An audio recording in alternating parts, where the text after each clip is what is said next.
The disaster curses are probably the most known antagonist group in JJK, so obviously people would rank them who is actually the strongest. Today I have my friend Alex with me. I'm gonna have his TikTok in description, just like my Discord server, where if you disagree with anything in the video, we can talk about it instead of in the comments. We can just get pretty flooded. Okay, like fourth place we have Dagon as the weakest of the disaster curses. This should be like not that surprising, as he has by far the least amount of screen time and barely awakened during Shibuya incident.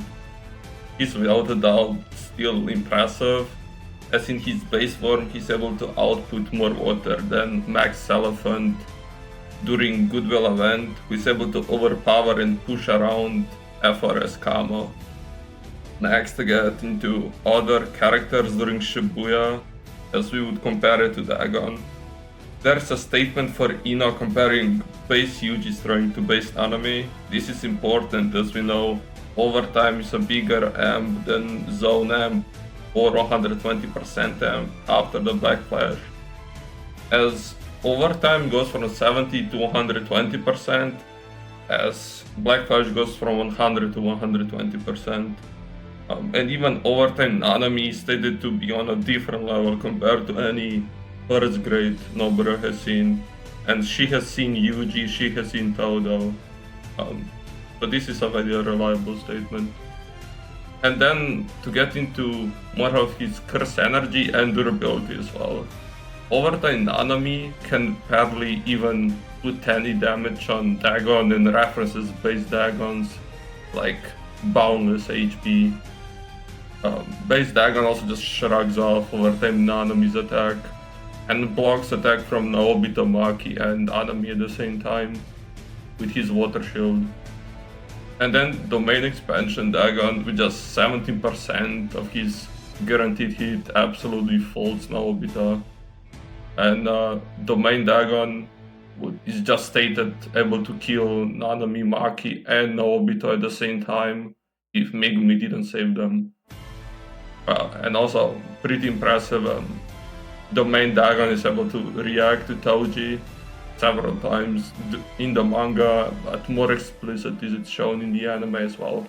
All the disaster curses have one specific quality that make them stand out, and Hanami is without a doubt his durability, as not only is it like stated he has like higher durability than even Curse Naoya, who Maki without any sort of like weapon can't really even damage that much.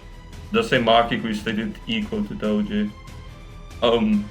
As for Yuji and Toad able to damage Hanami during Goodwill, not only is this after Hanami gets massively weakened by the Black Flash, Playful Cloud, Divine Totality and Piercing Blood, Yuji is also in the zone. And this nerf is very unquantifiable, so we can't really say just because somebody is a lot stronger than Yuji or Todo in the raw punching power, it would hurt this like heavily weakened Hanami. As for its speed, even very weakened Hanami is able to outspeed Goodwill 120% Yuji and Todo, even when Hanami sacrifices speed for bigger range. So we have weakened Hanami that also like slows down the attacks and is still able to outspeed Yuji and Todo. As for its abilities, we know it has pretty good ability. If it stabs you with one of its plants, it's able to drain your curse energy and make you unable to use your curse technique, which would work on one of the other disaster curses, which is a very weak factor, and can be higher on the list if it lands that attack. As well as it can take your intent to fight away, as we've seen at the start of the series when Hanami rescues Jogo. Hanami just has better durability and hacks and likely more curse energy than Dagon, as Dagon struggled in a domain clash against Megumi, who Hanami probably has more curse energy, as curse spirits are made of curse energy, which would mean that like most of their durability comes from curse energy. And as we established, Anami likely has the highest durability of the disaster curses. Yeah, and now Alex is gonna touch on top two, which are obviously as most people guessed it, were the last two left. Yeah, I think the only caveat here is that people are probably going to be surprised about having Mahito number two. But when you look at it, Mahito is really carried by his hacks, specifically Idle Transfiguration. Stat wise, he's by far the weakest Disaster Curse. During his fight with Yuji, he was really relying on the fact that he just cannot be damaged. Because whenever he was actually in a physical confrontation, even with ISB, he was really not even able to beat like 12% Yuji. So when Yuji hit the Black Flash, which quote unquote puts you at 120%, well, that's not necessarily 120% of your maximum, it's more so of your current potential. And Yuji at that point not only was mentally nerfed, but he was also only at 10% according to Mahito. So 10%, you do the math, and then you get to around 20.8% after the Black Flashes, right? um ISB Mahito, when you count the nerves, because he himself was nerfed to 40%, then had two Black Flashes, and ISB boosts stats by 2 times. That would put him at 115.2%. That's kind of even with all of that, when he was much stronger than Yuji, he really didn't perform all that well. 0.2 domain, which is probably the main argument Mahito has against someone like Jogo. Well, first of all, it's something that he can only do when he hits Black Flash, which is not reliable. And even if we give him that, someone like Todo can react to it. And like we said, 20.8% Yuji. Speaking of that, even with the ISB stat wise, well, he was only above Yuji, but it's not like Yuji was getting bliss or one shot or anything. Yuji just couldn't damage him because he was severely weakened. Um, Now, what I think gets him over Dagon and Hanami is specifically his curse technique and the fact that he simply has better domain refinery statements. Dagon and Hanami really don't have anything except maybe Hanami with her like massive crystal energy pool, which is a factor in domain battles, but I just don't think that puts her over Mahito in a domain battle. Um, Mahito also cannot one-shot anyone with just a simple touch. We see with the Nanami he can actually resist Mahito's Idle Transfiguration, and also something like Domain Application, which Jogo has, just counters Idle Transfiguration. It's not really a factor. Because as we saw with Nanami and versus Dodo, it's power related, and Jogo is just simply much stronger. So that's really not a win con. And then speaking of Jogo, as I said, he can use the main application to bypass any curse technique, including Mahito's. And the downplay that goes against him is really not valid. The leader statement, for example, which Hanami talks about when Sukuna fire arrows Jogo, it's really only about potential, especially if you just read the panel. She's clearly talking about the potential that Mahito has, how he will continue to grow, how he's a mirror for humans.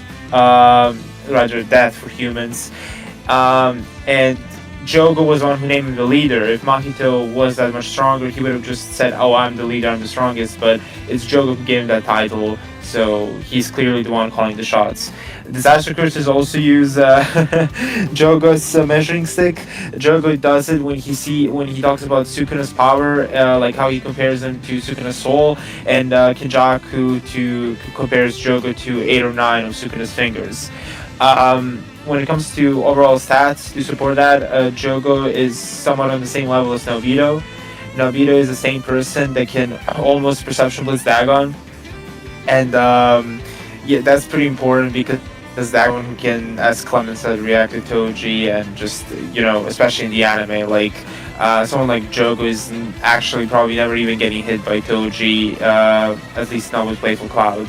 And then when he arrives to the battlefield, Nobito and Nanami are like oh my god, he's on another level. He's like way stronger. It was just like base Jogo being compared to the domain Dagon.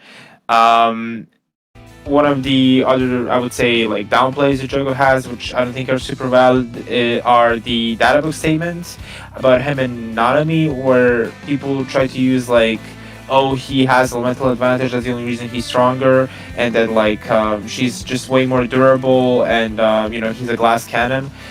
Well, one of the things that go against it is, first of all, him just having the best stats and output amongst disaster curses outside of like elemental advantage. And the second thing is that Kusekabe, well, yes, he does downplay himself, would not downplay the rest of the cast. And he thinks that if the fire arrow can kill Jogo, no one in Shinjuku stands a chance against the flames. Which is, yeah, you have powerhouses like Shinjuku, Yuta, Maki, and Hakari there, like would all slap up someone like Makito, with or without the idol transfiguration.